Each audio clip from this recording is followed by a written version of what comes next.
Hello. Very good evening. I think we'll start. It's almost 6:32. Uh, very good evening and welcome to all of you. અમદાવાદમાં આમ તો આજે weather ને climate સરસ કહેવાય બહુ ચેન્જ તરીકે પણ steel the climate challenges persist whether good or bad weather. So today we are going to have wonderful discussions on the navigating the and narrowing down the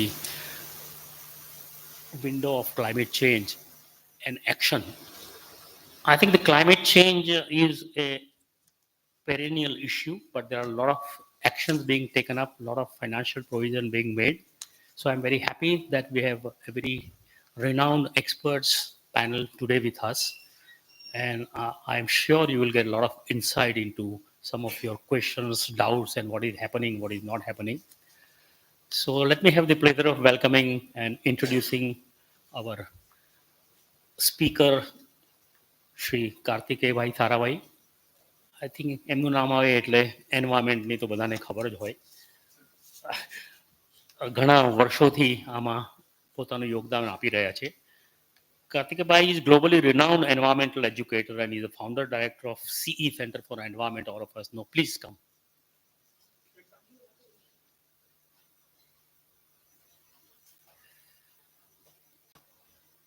Which was established as long as 84.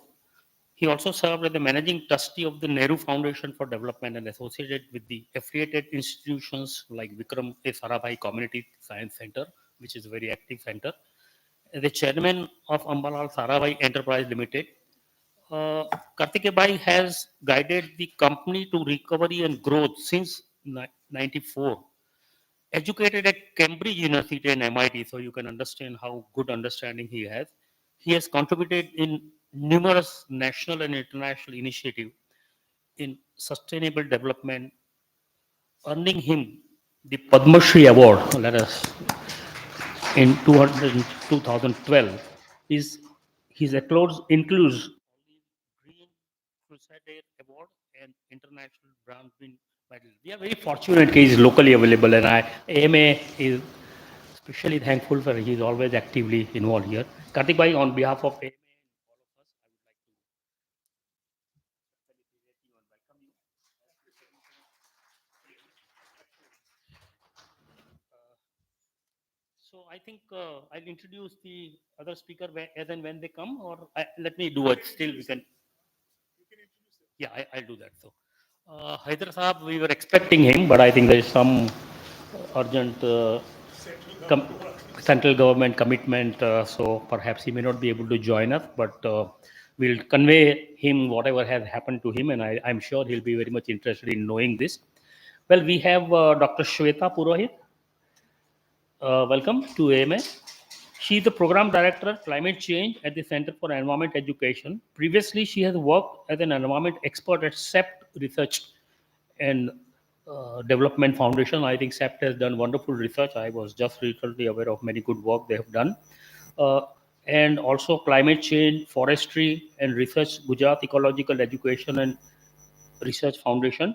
She has also served as multi-regional professional exchange delegate at the US Department of State and an intern in environmental management service at Gujarat Urban Development Company Limited. She holds a master's degree in environmental management, a PhD in economic valuation of ecosystem services, and a bachelor's degree of mathematics and physics. What a wonderful combination.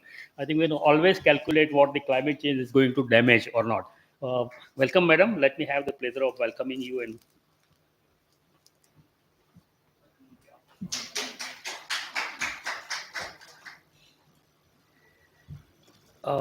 we have, I think, all expert teams. So I think a lot of data discussions, analysis is going to happen. We have Miss Rini Dutt. Dutt, right? Have I pronounced right? Okay. Welcome, madam. She brings over 6 years of expertise in climate policy and sustainable development. I think sustainable and climate go hand in hand. Of course, sustainable is everywhere applicable now.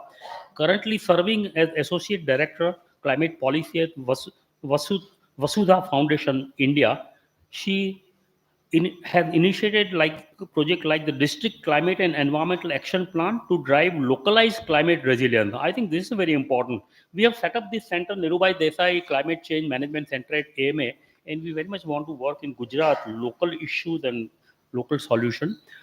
She has led projects on greenhouse gas inventorization and policy impact analysis. Her earlier roles, including developing content for WASMO, I think water supply program, and contributing as a research associate at IIM in Ahmedabad. I think Nirubai was very fond of water, so I think we'll be like to get in touch with you later on.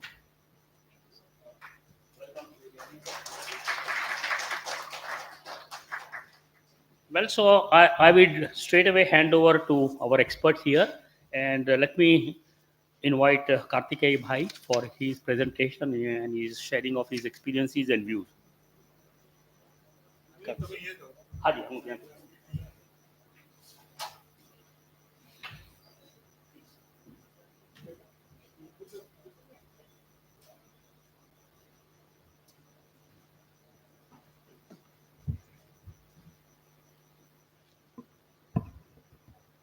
Yeah, come here.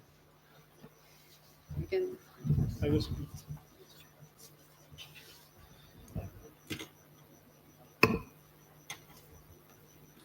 Thank you, Mr. Patel.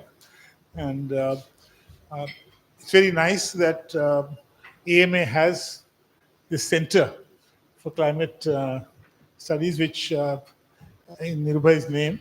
And I think it's most appropriate that he is here today, and so many others in the audience who are experts in climate change also. So I hope we will have a time after the presentations when we can get some comments on this. Today's meeting, if you remember last year, when the COP28 completed, we in this very room had a discussion to show where we had reached. And the whole climate change scene is changing so rapidly. There's a change not only in terms of what we are seeing now, to some extent, there is a threshold, people are calling it. The Down to Earth magazine says that 2024, we are entering a new threshold which we have passed, which was the average temperature now for almost the last 15 months has been higher than the temperatures which we had in the previous years. And it's been consistently higher. Unfortunately, with all the evidence, all the hurricanes and everything else, the skepticism on climate change really remains. And I think one of the efforts which we are doing is to try and remove this globally and nationally. In India, luckily, there is much less of it. So let's just start. Huh? No, you want to do it? So COP29, the Conference of Parties, meets every year. Go to the next one. And this is just as a background. The UNFCCC, which is the United Nations Framework Convention on Climate Change, its main objective was, of course, at a level that would prevent dangerous anthropogenic, that is human-induced interference with climate. This was the larger objectives with which parties joined. Currently, there are 198 signatories to this convention, almost most of the world. And IPCC 1990 reports warning on the atmospheric greenhouse gases due to human needs and this collective action via negotiation. So the whole process of COP is that there is no way a country can deal with its own problems separately. It has to be done globally because the impact is such. I'll do it. It's easier for me to do it. Just hold it.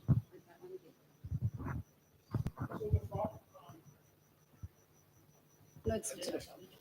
Yeah. So the COP is the sort of top body of this, and it started with the Kyoto Protocol, which was one of the first times. And in Kyoto, what happened was that countries were sort of divided between the developed and the developing. And one of the most fundamental change which happened at that time was to understand that historically, whatever space you had, the developed country has already occupied a very large part of it. So it's not a level playing field. when they developed, they used up a large amount of this, and now they cannot tell countries, say like India or like Africa and others, that you should not do this because there's an equity issue. At the same time, countries, again India especially, have said that we want to do this responsibly. So the question was, how do you do this? But at that time, there was a feeling that there's more to be given. The Paris Agreement, which came in 2015, which all of you know, was after many years of discussion, there was a general agreement on how we should go about solving it. So the COP really measures respectively, what happens. Every country had its own nationally determined strategy for dealing with it. And India has its own, and against that we measure ourselves. So a brief history of COP. It was in 1992 when the Rio summit happened. There's this whole idea of climate change really came to the fore. The Kyoto Protocol I just spoke about happened in 1997. Warsaw 2013. This whole concept of a mechanism for loss and damage was formally established, because what happens to countries which lose almost half their territory in a process like this? 2015 I just mentioned was the Paris Accord, and then last year at UAE, which we reported, was this agreement on finance. So this time, this was held at Baku in Azerbaijan, and it was held at this very large stadium. This was the sort of entrance to that. It's quite a big thing. You had 65,000 delegates. You can imagine how you can have a possible meeting in that situation, that you have 65,000 delegates from 196 countries. But basically there are two or three types in which they do. There are the parties, which are the official government delegates, and this is a photograph of them, and they really are the ones which are negotiating on a text. In between COPs, there is a meeting which also negotiates and prepares the papers, but the COP is the one which decides it. And then there are the countries which have their own pavilions. So every country has put up a pavilion. Usually India puts up a very large pavilion. And there are COPs, we will all remember when India's was the most, in 2015, for instance, one of the largest pavilions there. But this year, for whatever reason, India decided it did not put up a pavilion. Then there are all the NGO pavilions, all the people who are taking action. It's a very different type of atmosphere. And you can see there's also a green zone which is without needing the pass. So there's even more of it's almost like a mela there. But it is an annual trunk when people meet and move forward. We had gone there, and there was lots of Indian NGOs, but this is with the Vasudev Foundation, and you can see two of our speakers at the two ends of this photograph with Shweta and Rini. There were many side events which happened where we take specific discussions. These were on a series one on education and how education can move it. There was a Baku Declaration that education needs to be stressed. Now, this is a curve which most of you must have seen in different forms. There's a dark line which is the average, but there is a thinner line behind it which goes up and down. So it's a curve which goes up, but if you can see, compared to pre-industrial levels, which is at zero, how temperatures have gone up. Now we are talking here of temperatures of 1 degree, 1.5 degrees Celsius going up. And normally anyone will ask, what is so great about this thing? I mean, after morning till evening, the temperature is more different. Summer to winter, it's even bigger difference. So why is this 1.5 degrees so critical? And when I go into a school class with students, I said that, how many of you have had a fever? Can you raise your hands? And of course, every hand goes up. And then you say that when your temperature, body temperature went up by even 1 degrees or 1.5 degrees, could you go to school or could you function? The answer is obviously no. So we are talking about a systemic temperature change and not the type of change which you're, for outside change, you just wear a sweater or something. But when the whole system changes, it changes the temperature of the ocean. It changes the way the land is. It changes, therefore, the patterns by which things. As a result of it, now there are moisture levels going up. So you sometimes have a low pressure area, which is also now behaving differently from what the modeling is. So this whole prediction, but it is just keep on going up. And this is what is scary. This is showing one because it's 2020 at the end. But if you go to 2024, it is sort of touching 1.5.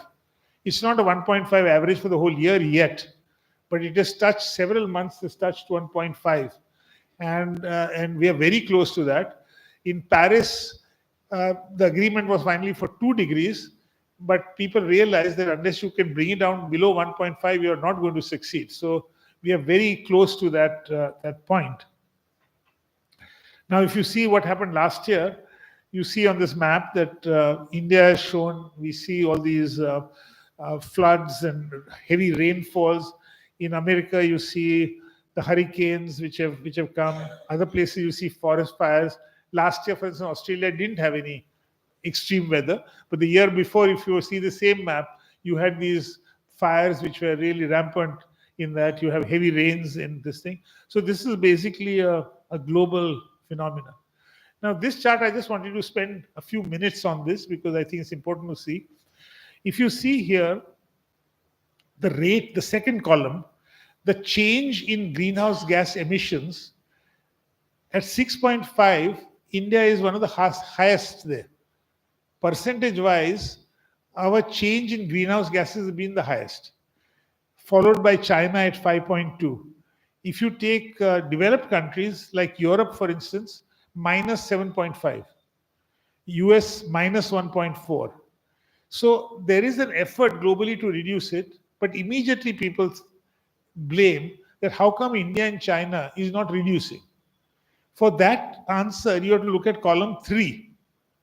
Now, when you look at column 3, the average per capita emissions in China is 11, in USA is 18, in India it's 2.9. So the point is that with this large population, 16% of mankind, the highest nation, that our aspirations for development are obviously connected with energy. And if we don't have the space to grow with that energy, there is a problem. So here the whole question is, what is equity? Is equity that we are all able to reach the same level, or can you suddenly at one stage say, why are you growing that much? Why are you not reducing it? There was, if you remember at the last COP, this whole question of whether coal-powered things should be phased out or phased down. And we said that, look, for us, we are growing our, the Prime Minister, as you know, has got the Solar Alliance, International Solar Alliance with the French and others, growing much more rapidly in renewable energies. But at the same time, our coal, we cannot just now, if we want our development, because we also have the 2047 Viksit Bharat goal. So how do you match these goals and at the same time be responsible? But India, as you will see, has been rather responsible in this. So this chart is a very important one. That the total, China is 16,000 metric tons of CO2. US is about 5.9, and India is about 4,000 there. So you can see why people point fingers to these countries, and why the other way of looking at it is also why it is so important what India does. It is not only important to India, but it's important globally. So how India will reach its developed state in 2047, what will we do different? Because if we follow the same model of development as everyone else, there is no reason that we will consume any less energy. So how do we reach that? Because that is one goal without having to do this. So in the COP, there was a draft of what is called the new collective quantified goal. And that was released here, November 12th. And the G77, which includes India and most of the developing countries and China, basically started by rejecting that. The draft demanded that the world needs about $1.3 trillion annually from the developed nations. So this is what the G77 in China went by saying, that what is required is 1.3 trillion.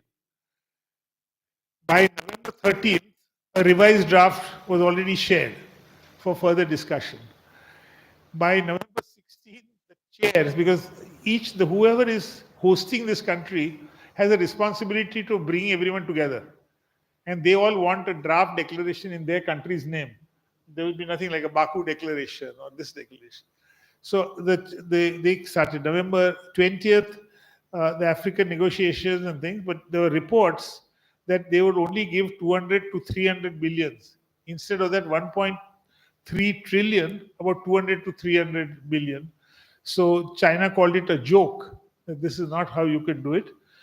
November 21st, a coalition of 80 countries proposes a roadmap. So what they did was very cleverly, because they could have no consensus on this, that they said from this year, COP29 to COP30, which is in Brazil next year, we will work out a way in which this 1.3 trillion can be reached.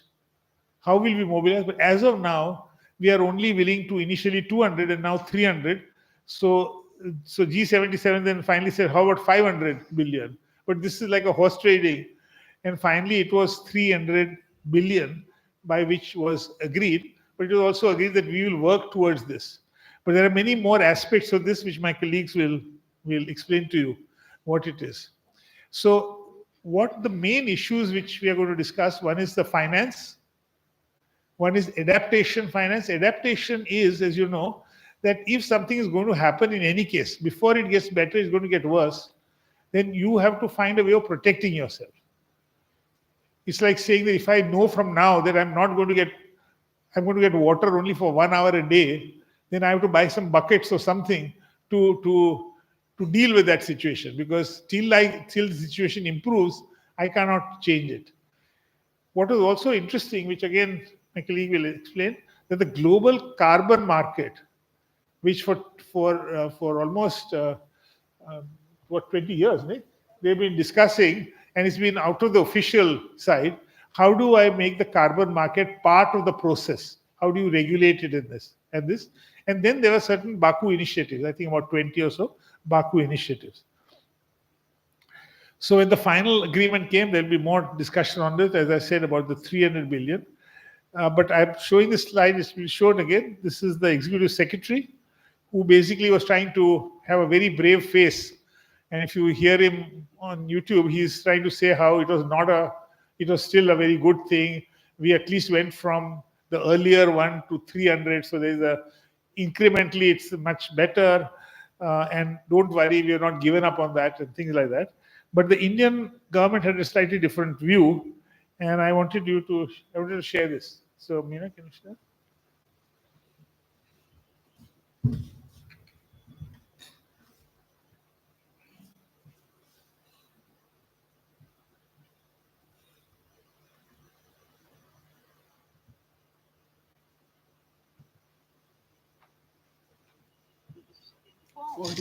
The presidency, we had informed the secretariat that we wanted to make a statement prior to any decision on the adoption. However, and this is for everyone to see, this has been stage managed, and we are extremely, extremely disappointed with this incident.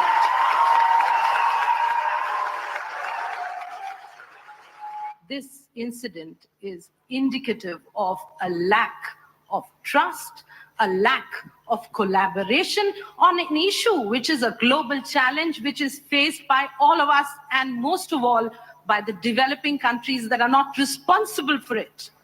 But we've seen what you have done. However, would want to say that gaveling and trying to ignore parties from speaking does not behove the UNFCCC system, and we would want you to hear us and also hear our objections to this adoption. We absolutely object to this unfair means followed for adoption. And the proposed goal shall not solve anything for us. In fact, we have to implement ambitious NDCs and economic challenges that we need to navigate and address the adaptation needs. The amount that is proposed to be mobilized is abysmally poor. It's a paltry sum. It is not something that will enable conducive climate action that is necessary for the survival of our country and for the growth of our people, their livelihoods. And I'm sorry to say that we cannot accept it.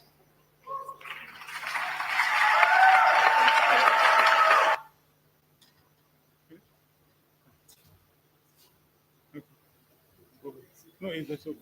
Go back to the slides.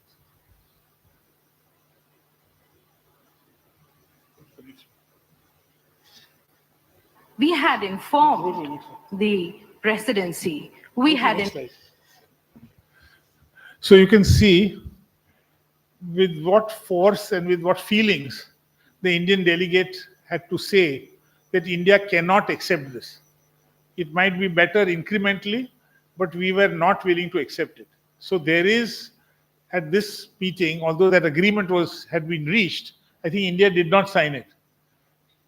India did not sign it. I mean, it's there, we said. And what is interesting, and I will ask now Shweta to explain this further, because it is not as easy to saying that, okay, we will give you even the 300. Even there are all sorts of conditions. And when that even starts, so even there, I think they shortchanged it by saying we will start giving that by 2035, I think.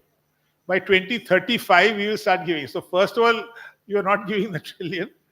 Then the second question, so why don't you come? So I'll ask my colleague Shweta to now take us through the next few slides. Shweta? Thank you, sir. So we've got a nice insights of, what COP29 looked like, where it was held, who all participated, and some idea of what the new climate finance goal looks like. As sir said, and of course, India did not accept the final text of this goal because, as Madam Raina, who is also the economic advisor with the Ministry of Finance, Government of India, and was India's representative at COP29, very rightly mentioned that this finance commitment will not be sufficient to meet the needs of the developing countries across the globe to combat the impacts of climate change, as well as to move up to mitigate climate change at the first place. So, sir has already talked about what the final text of the global climate finance goal looks like.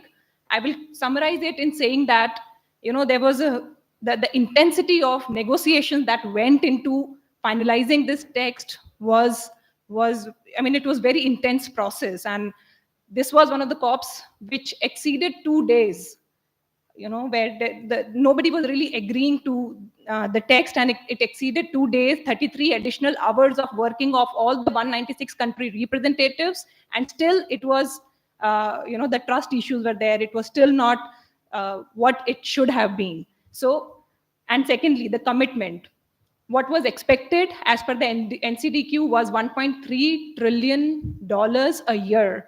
But what got, finalized in the text was only $300 billion annually by 2035. So two things. One, that the number got reduced. And two, the period got pushed back to instead of 2030.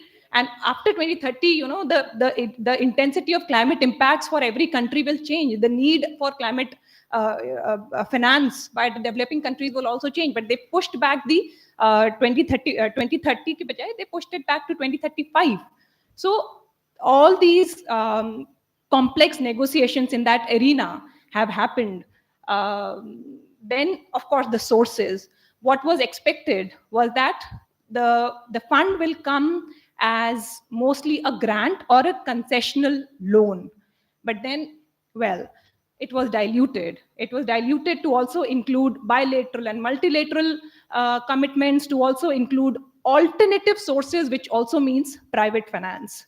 So that's about the sources and the specifics. Well, the text definitely lagged the specifics in terms of no concrete commitment to how much should go for adaptation in the whole fund of 300 billion, how much should go for mitigation, which region should be prioritized for this amount, depending on the country's income, depending on their spending, depending on their vulnerabilities. So those specifics were heavily lacking.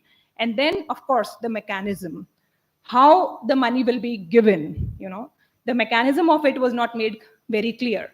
So these are some of the shortfalls of this global climate finance that came out of COP29 of Baku. Now, why is it also important to talk about 300 billion is to compare it with the past picture of the global climate finance that's ongoing. In the Copenhagen Accord in 2009, when the developed countries promised to provide every year $100 billion from 2015 to 2025, well, this has not happened as of yet. You can see the graph. We can clearly see that, in none of the years from 13 to 21, the developed countries have been able to meet the target of $100 billion a year. Okay, and in 2022, even when they have, we can also see that about 21.9 dollars is coming from private sources. So this is about it. So COP. So that's the target. So what it also means is that the targets were not need-based. This $100 billion target was certainly not need-based. It was an abstract target that was taken by the developed countries, and there was a need to develop a global finance commitment based on vulnerabilities, based on needs of the developing countries. So therefore, what Sir also talked about, NCQG, the new collective qualified goal principle or mechanism, started to be discussed in the COPs over the last 3 years, from COP in 2021 till 2024. The countries were also, besides the negotiations, but they making frameworks of how to really, give shape to this new climate commitment. So, as we can see, the new collective qualified goal, how much should be the new finance commitment in terms of the money and who should pay it? These were the key areas that were discussed. And why was it needed? As I already said, to recognize the need for a new and a more ambitious climate finance goal. Because now we are moving out of the $100 billion goal to a new goal from 2025.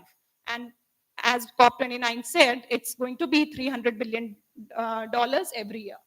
So, one was to recognize the need of the developing and emerging economies to be more ambitious in terms of, scaling up the finance, and to establish a finance commitment that reflects the actual need of developing countries, not just for mitigation, but also for adaptation, loss and damage, and other climate action that happen as per their NDCs.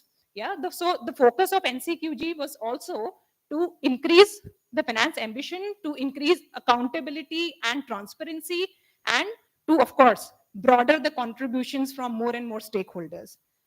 But then, as Sir said, and we also saw, first, when a good NCQG draft was presented in COP29, it was rejected by G77 and China. And when it was revised, they called it joke. So, hypocriticism is always there. The matter of trust in the COP negotiations is one of a very big issue, which also Madam Rana pointed out. Now, also, I'm now giving a comparison of what is needed, what are the assessments that are going behind, why 1.3 trillion? How does this magic figure comes from? When we advocate, when India and the developing countries advocate that we need $1.3 trillion a year, well, it comes from meticulous economic assessments and the NDCs. As we can see, the UN Conference on Trade and Development has estimated the annual cost of fighting climate change from 48 developing countries, including India, from 2023 to 2030 to be $5.5 trillion annually. Another estimate was done by an independent high-level expert group of climate finance. Now, IPCC usually depends on these publications, to kind of look into the picture of what the climate finance should be and would be. So this report said that the annual cost of meeting climate related spendings by emerging markets and developing countries, including India, but not including China. China is a special case, no? Is going to be $2.4 trillion annually. But what we still demand is $1.3 trillion, because it's assumed that 50% of the 2.4 trillion that's needed by the country will come from its own national funds, from its own national policies and from its own national budgets. So what the developed countries should do is to, provide for the remaining 50% of the funds that they would need annually. Therefore, the target of 1.3 trillion. Yeah. But then again, is it not achievable by developed countries? The answer is very clear, as you can see in the last box. $1.3 trillion a year is just 1% of the global GDP. Global GDP, which is $105 trillion. $1.3 trillion is just 2% of the GDP of all the developed countries put together. $1.3 trillion is a year of the pure profit that the fossil fuel industry is deriving every year. And it's been doing for last 100 years already. So for just 1 year, if they can let go there, So this is the overall picture. It's not that this amount is not possible, but then I think the political will, and therefore I say that COPs are a complex arena where not just science gets discussed, not just assessments are put forward, but also national interest, geopolitical alliances, and political will that play a big role. And last but not the least, this $1.3 trillion is certainly not a charity. It is a question of climate justice, which has been talked by Kartikeya Bhai very pertinently. It's a matter of climate justice because the developing countries have not contributed to the climate change that we are seeing today. And if we see the historical emissions, India is just 3% of the total historical emissions that has happened, despite holding the largest population on the globe, and the per capita emissions also. So it's a matter of climate justice. If their development has happened using fossil fuels, which has caused climate change, well, they should be kind of being modest to provide finance to the developing countries so that they can shift away from such a development that has happened. So this is about it. Now talking about what further got discussed in the COP. Well, in terms of adaptation and mitigation, also this COP was a mixed bag. In terms of mitigation and adaptation, ambitions lagged the sufficient financial support that was needed. It certainly raised concerns about meeting the climate goals that the countries are taking, the NDCs that they are promising every in a cycle of every 5 years.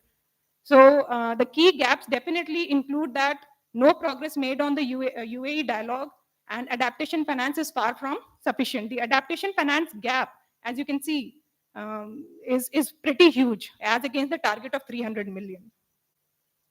Now talking about what were the key developments in terms of climate adaptation and global goal on adaptation. You may know in the last COP in in Dubai, the global goal on adaptation also got kind of decided. So the framework of this global goal on adaptation was discussed in this COP, and an estimated public expenditure on adaptation was also kind of decided. However, the priority sectors for adaptation actions were clearly spelled out. They are going to be agriculture, water resources, health, and infrastructure. Talking about how countries should talk about their adaptation action plans, well, many countries are yet to provide adaptation action plans, including India. But then what was suggested is parties should kind of align it with the global goal on adaptation, as well as under their enhanced transparency framework. A lot of meetings on transparency frameworks also happened in the COP. Yeah. So what does it mean for India? Here I would like to talk about one important aspect, that because of climate change, India is losing its GDP every year. To what percentage? That's what the graph is all about. By 2030, we will be losing 2% of our GDP on account of climate-related disasters. Yeah, and it's likely to be, and as you can see, it's always more than the global average. So that's another question. India really needs that climate finance because we are more vulnerable, and also the Global Climate Risk Index has found out that India is among the top 10 most vulnerable countries in the world. Yeah, and of course, Chocus. Yeah. Another important decision that happened in this COP29 Baku, and it is a very welcome initiative, is that finally the world came to a consensus of having a new global carbon market. In the sense that now we are out of the Kyoto Protocol period in that sense, and the world was really needing a carbon market other than the voluntary market. As of now, a lot of voluntary carbon trade is happening, but then we all know the issues on methodologies, the issues on transparencies, and the issues on real impacts. So this COP, I would say the biggest achievement has also been to finalize a global carbon market, in the sense that they decided that a centralized UN carbon market will be established with robust standards, and all the countries agreed upon it. This is actually a part of Article 6 of the Paris Agreement. Talking about what were the important things that were included in, that are included and will be further broken down or detailed in the next COP discussions, are that first, the countries will now get clear guidelines for authorizing and tracking carbon credit trades, and they will also have a robust technical review ensuring transparency and environmental integrity. In terms of operationalizing this global centralized UN carbon market, well, there are two things that will, that for which the rules have been finalized. One is the internationally tradable mitigation outcomes and the Paris Agreement crediting mechanism. They both will now be more compatible. So they, whether the project is framed under either of this, they will be compatible, and also enabling multilateral and bilateral cooperative approaches. Then focus on high integrity credits, because a lot of greenwashing is happening through carbon markets. So there's a huge focus on the high integrity credits, and of course interoperability within the registries. So there are a lot of registries that will come up, of course, after this global carbon UN carbon market takes a better shape. So there will be interoperability between these registries. Special circumstances considerations will be given to the least developed countries and the small island nations. Yeah, this is how it will look. There will be a host country that through the UN centralized market mechanism, they will approach the buyer, and then after a due process of validation, the buyer country will provide the financial support to the host country. Yeah, so that was about the key outcome under carbon markets. Besides Baku initiative, there were a lot of 14 Baku initiatives that happened in this COP. Important ones were the Baku Initiative on Human Development for Climate Resilience, which included priority sectors like health, education, and social security, as well as the Baku Harmonia Climate Initiative for farmers. Good thing that the agriculture sector came in as one of the initiatives that Baku took. I think this is not so much relevant here, but then yes, India has dropped 3 places in terms of our climate change performance index. Nonetheless, we are still among the largest country that is still in first 10. So yeah, with that, I will ask Rini Dutt, Associate Director with Vasudha Foundation, to talk about the India's initiatives in this direction. Thank you.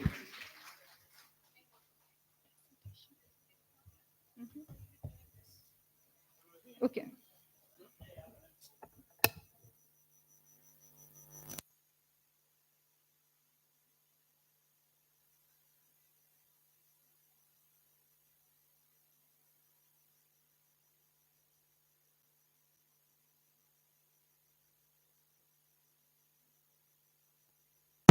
So the carbon, while they're fitting this in, the carbon market mechanism, which is now getting into a different phase, will involve I think a lot of training and capacity building of people. And I think AMA can take a major initiative in that, because it is a financial incentive which is possible. We've been so far it's been outside the main system, and I think while the main finance thing, you see, it depends how you look at it. If you say 1.3 was not achieved, that's true, but you went from 100 to 300. So they are saying that okay, we tripled it, but it's obviously not enough. So it depends on how you see the success or not. Otherwise, Rini, over to you. You can take this. this or use?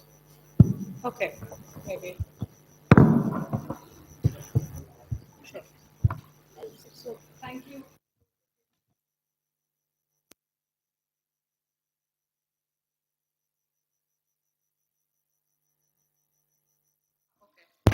Okay.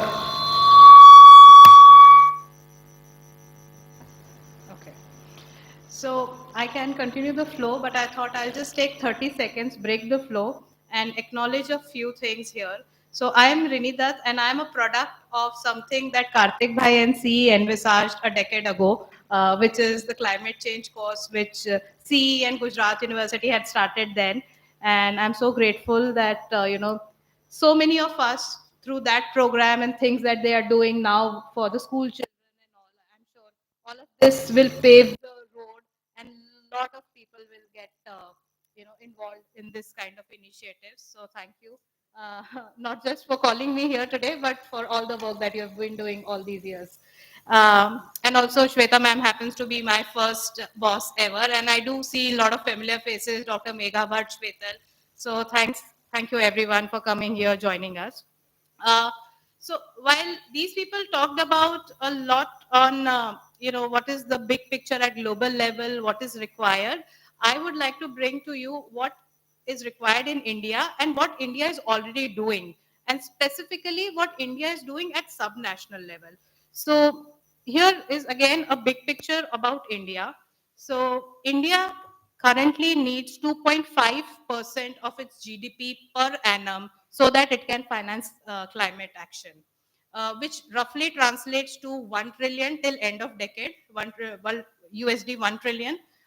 That's a very conservative estimate, I'd say. In fact, there are other assessments. This is as per RBI, but there are other assessments which say 10 trillion by end of decade. The good news is India's climate finance has increased by 150% over 5 years, or maybe between 2017 and 20, and it has kept increasing. But the bad news here is that 80% of that is domestic funding, and we have very little international funding, what they were already talking about. And if I talk about some of the latest number, like what is it in actual terms, so in 2019-20, India invested something like USD 43 billion in climate action, weather adaptation or mitigation. Mostly mitigation, I'd say. 93% of that is mitigation and very little on adaptation. Now that brings me to what I wanted to start with, that so this is the national level picture, but there's a lot of action happening at state levels, and a lot of states and cities and subnational regions and sub-state authorities have taken up a lot of initiatives. Of late, you would know that several states have announced net zero targets. Kerala being one. They want to be carbon neutral by 2050. They want to be 100% RE by 2040. We are supporting them there. Tamil Nadu has announced that they'll be net zero well before 2070. And then there are a lot of other states. While Gujarat I have put in the first box, but I think is somewhere in that, in that direction, that they want to achieve net zero by 2047. Maybe Shwetal can tell us more on that. We have so many states working not just at city level, but also some unique things are coming, that people are working at gram panchayat level. And I'm very happy to share that Vasudha Foundation is one of the organizations that has taken this up and doing this at state level to develop climate action plan at several sub-state level, at sub-state level, not just for districts and cities. In Gujarat itself, we did for 2 districts, and now we are doing for all 33 districts. Oh, sorry, this is changing by itself. I hope it stays here. So what I want to talk about Uttar Pradesh, I want to bring the case example of Uttar Pradesh. They are doing 43 climate smart Gram Panchayat action plans. Of these, this will keep changing. I think I'll just stick to my points. Of these, all the action plans are not just climate mitigation focus, but also climate adaptation and mitigation. So we call them climate smart. And very soon, hopefully, we'll be launching them. This 19, the minister and the chief secretary will be launching these. Uh, the financing bit. So, you can make several recommendations, you can make several calculations, all assessments you can do, climate variability, vulnerability, but where does the finance come? So the financing bit, what unique thing we came up here is that we did a tripartite MOU with, so basically each Gram Panchayat has an MOU with the Department of Environment, Forest and Climate Change and a CSR. So not all 43 have been able to secure that, but a lot of those have been able to secure. And if I go back to this slide, this also has some of our work with Niti Aayog, but you can see that the financing requirement for 43 gram panchayats in UP and another 11 across India that we are doing with NITI is something like 175 million INR. Out of this, 30 to 35% can be, achieved by when you converge the existing schemes, central government and state government. But there's still this gap of 115 million INR. Where do you get that? For some gram panchayats have been lucky enough, blessed enough, or have been proactive enough to secure those funding through CSR MOUs, but some are still seeking. So while there is an appetite at state level that they want to do climate action, lot of things are happening even in Gujarat, but where do you get the resources from? So that's the question. So if I just talk about these three, these are the some numbers that I want to highlight. These, 43 plus 11 GPs, overall a population of 2,80,000 is being covered. These gram panchayats have a potential of more than 138 megawatt solar potential. If some green activities and sequestration activities recommendations are put in place, they have a potential to mitigate 7.5 million tons of CO2 per annum in a time frame of 15 to 20. So these numbers look amazing, but yes, we need to bring the resources. One, I think another case example, and I think that would be the last case example that I'd like to share here, is something about what you were saying, sir, on the carbon credits. And we have all heard about this Indore Municipal Corporation earning 50 lakhs through biomethanation plant.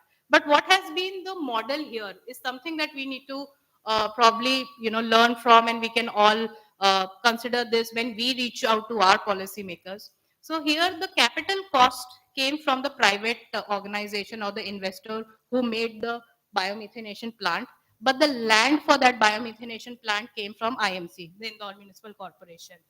The private investor had this, that they wanted a minimum guarantee, a minimum ensured quantity of good quality organic waste coming to them, to which IMC agreed. And that's why Indore is so famous, because not only are they doing well in that Swachh Bharat, where every year they are getting the prize, but as a result, they are able to run this biomethanation plant. The biogas which is generated from this, they buy. IMC buys from this private investor, or the person who, the company that had put up this plant, at 50% 50% reduced rate, and they are running around 146 city buses on that now.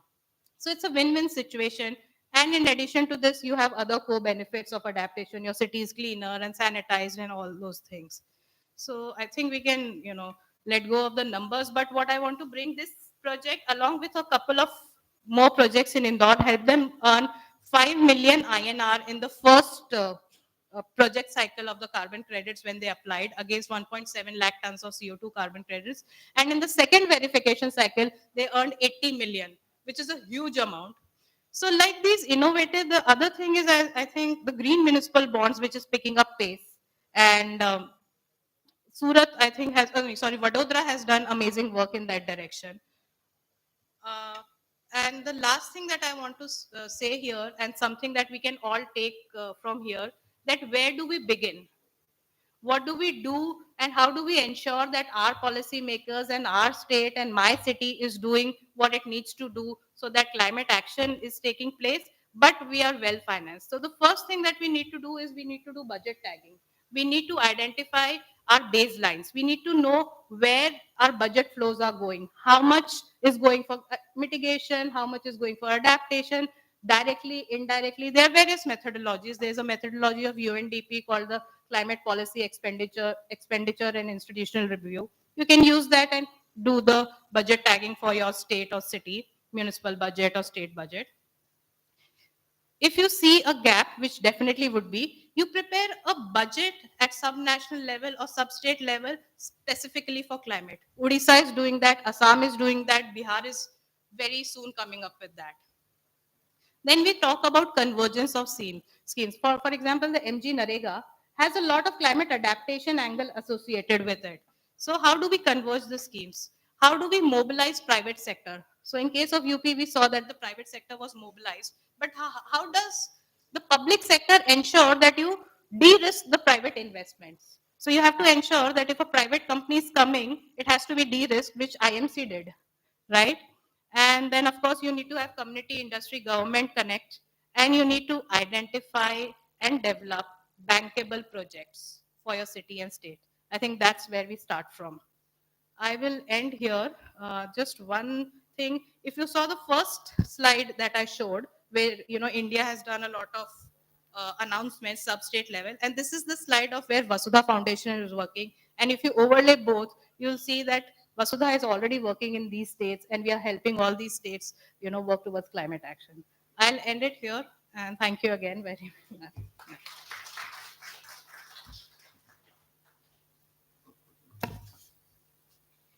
Sorry.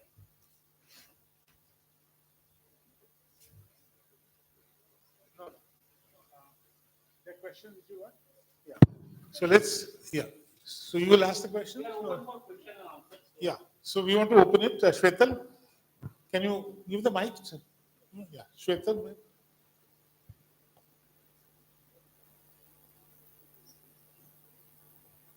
Thank you. Good evening, everyone.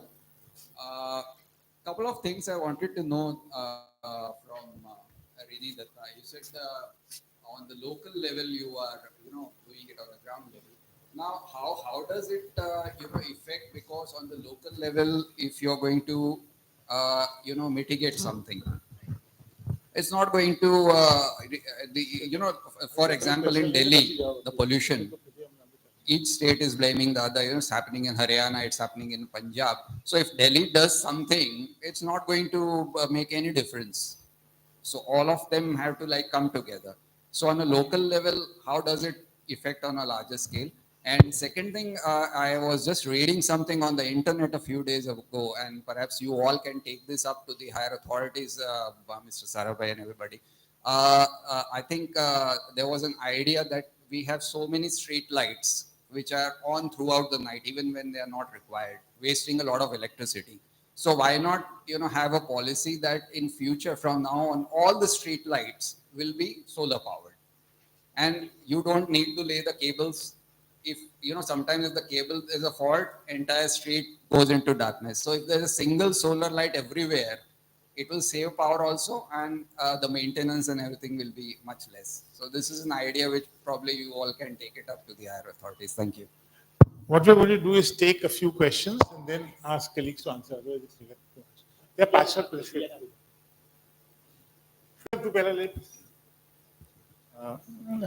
Sir, so first of all, I would like to congratulate all three of you for very nice presentation. So more like I did not had a question, but kind of comment that we also required to look at all this economic figure from another angle as well.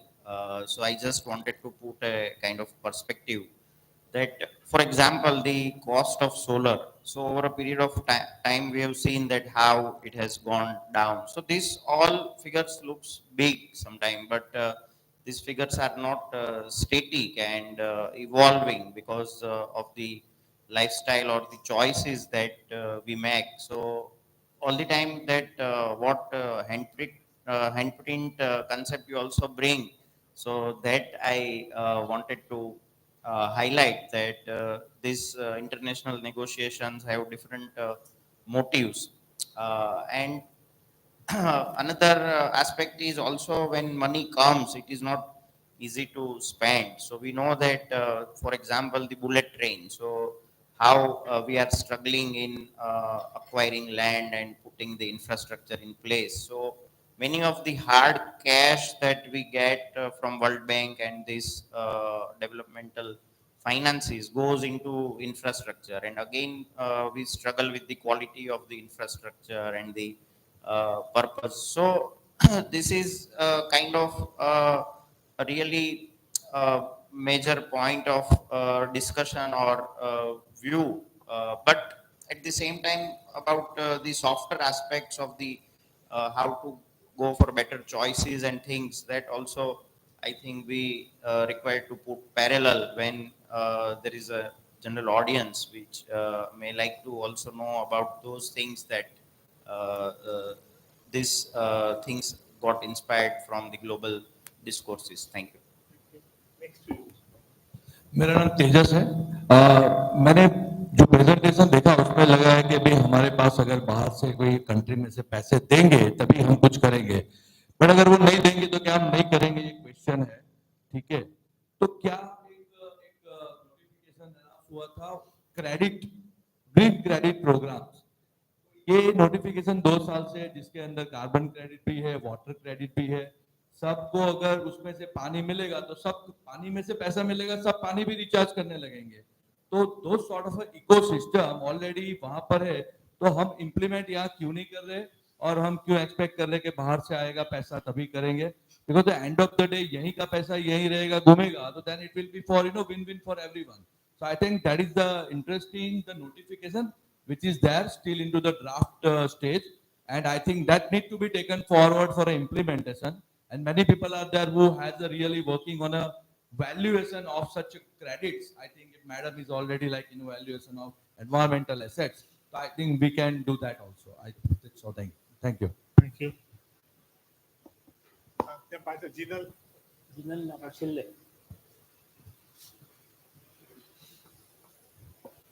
Thank you. Action plan and draft is finalized. Who will be regularizing this? Who will be regularized? Regularize this. Auditing, regularizing. Because once we have some standards and policies, the which department is going to regularize this? Or I think who are the qualified person in India to regularize these all things? Thank you. Sir, quick question. Where do you see what is the private sector that's going to play a big role? Because even last discussion that we had here with you and Sunil sir, the idea was that private sector will also have to play a big role. So apart from green energy, what are the other areas you see private sector seeing a lot of opportunity in realizing these goals? There's one at the back, and then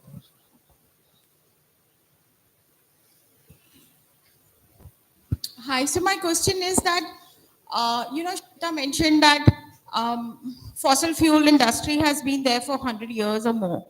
And all of this climate change action is kind of being compressed and fast-tracked because we can see literally disaster on us. Like climate change now is evident everywhere. So when you are talking about solar energy or wind energy, all of that to just manufacture the solar panels or the wind panels or getting them from that remote factory to where it needs to be, that takes fossil fuels, that takes the transportation and everything. So the world is essentially, all of the infrastructure around the world is built for fossil fuel and, the way it is used. So when you are making these decisions or these policy, do you kind of take into account that to just change that infrastructure that over the 100 years has been built to use fossil fuels, to suddenly shift to, or even suddenly, even 10 years or a decade is sudden in this kind of time frame, that it just makes it invisible, but fossil fuel really does not get reduced. So how does Okay. counted for Thank you. in that. We might take just these last two quick questions. Good evening, sir. Good evening, ma'am. Thank you for a lovely presentation. Now, I just want to know, do you all have any figure? You talked about some amount for the finance. Is there any figure that per year? Gujarat. For Gujarat, yes.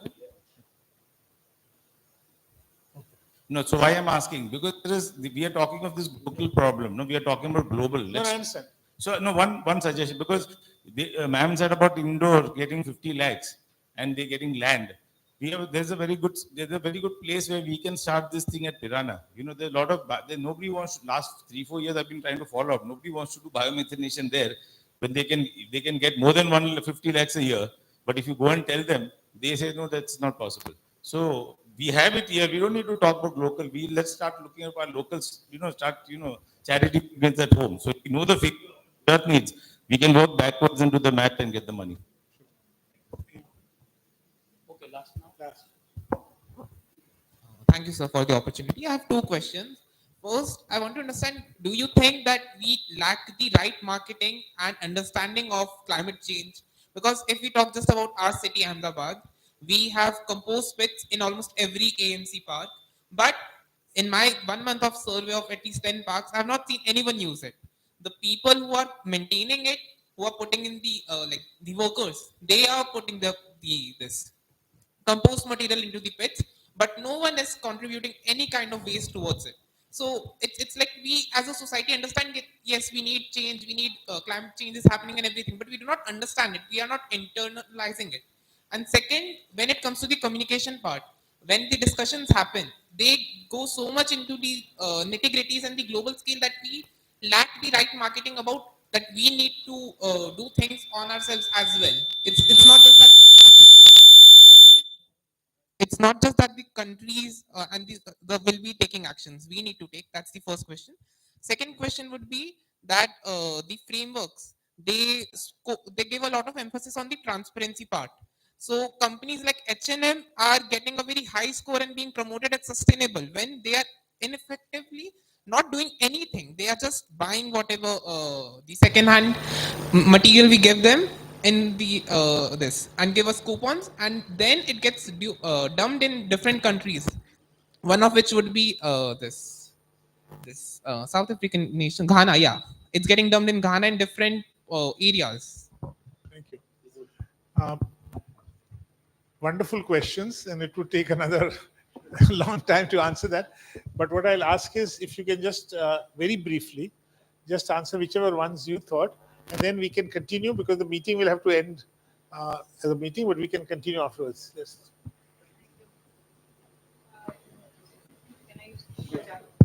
Okay. So thank you. I think I'll try and address three questions very briefly. First is, sir, what you said, that how can, if we are doing something at local level, how is it contributing globally? I'd say, why will it not contribute globally? Okay. And I will again quote something that I learned from Karthik Bhai in my first class of what I attended in this, course that I did. And he said that there are no universal solutions. And I use your verbatim, sir, in lot of prefaces I write for government people and all. And sir, there are no universal solutions. You have to find regional solutions, and regional solutions will come when you do the baseline assessments at local level. So you have to have the bottom up approach. You have to have you need to break down the national targets. So India has set in its nationally determined contributions, the national goals and all. But India, how will it achieve? Only when states contribute. And how will a state achieve? Only when districts contribute. So that's my answer there. And again, what I think Tejas Bhai was bringing in, even if globally we don't achieve, while that's the goal, we can earn credits. Green credit India has come up with, and carbon through carbon credits. One other question was, who regularizes the action plans? Well, at district level, of course, the district collector and the district administration will do it. At state level, the state nodal department. In case of Gujarat, it is the climate change department. In case of if it is something related to energy, it will be the energy renewable development agency and things like that. So there are agencies and people are working towards it, and several state nodal departments are working towards all that. I think there was one more figure for Gujarat. Yeah, sure. Yeah. So just one word. I'll try. On the question on infrastructure which are there for like hundreds of years on fossil fuel, I will just say that how often do you think are we changing our mobiles? Technologies are really changing fast, and we need to be more efficient. We need to be more cognizant of the environment, and therefore these transitions are somehow a must, and they are going to come. So the better we plan, the better the better we will reach our targets and goals. On the regulations, maybe somebody was asking ki kaise hoga. So yeah, there will be of course a body at the global level, but at India level also there will be subsidiary bodies who will be taking care of all the methodologies and everything. For example, in the Kyoto Protocol thing, there were national accreditation boards. For example, ICA PARI was one of them for forestry sector. So likewise, there will be such regulatory boards that will take care of these things. And on, somebody asked about Gujarat ka kitna hoga. I think it's easy to guess. If for India, we are losing every year 2.4% of our GDP, that applies to Gujarat also. So we will need at least 2.4% of Gujarat's GDP to, kind of fund the better adaptation led development. So these are my quick points. Thank you. We ran out of time, so we will end just now. But just to say that some of the comments are answers in the flip side. Like Shweta was saying, that we have to be ready to be able to absorb that money also, and know how to do it, so we can plan it. But your question, what happens if foreign funds don't come? They are not coming to the level they are done. And even if you see that 1.3 trillion is only what we are expecting outside to come. That's not the budget. The budget is 3 times or 4 times that. So India is managing, and it is shown in one of the slides, we are managing with it, but that does not give the responsibility of funding away. India can just about perhaps manage it, but what about all the African countries? There are countries which are very poor, and they don't have. We have at least the intellectual resources. We will somehow, I think India will one way or another manage it. I'm not, even if no funding comes, but there are many countries in the world which cannot. And I think we have to look at global, because as was said, this is a global problem. You cannot just leave it something. Shweta mentioned about the handprint. We are so much is to do with education here, but today is not the time to be able to talk. We will meet on another day. So I will now give it back to you. Thank you. Thank you. I think we'll conclude. Very interesting question answer that reflect that you were all really concerned about it. I think 2 things have come up here. The question of commitment and question of planning. I think these are the 2 most important things. And somehow I think the COP has not shown the commitment, but the India has definitely shown a lot of commitment to solve our own problem. I think from global to India, I think this is the to and fro walk. You care of India and then global, and how do you really balance between these 2? So this is where I think the funding and the issues will come up. And right from Karthik Bhai started from 1.5 degree basics towards the global and other all areas. I think it was a wide spectrum of coverage. Thank you very much, with solid action plan, solid comment.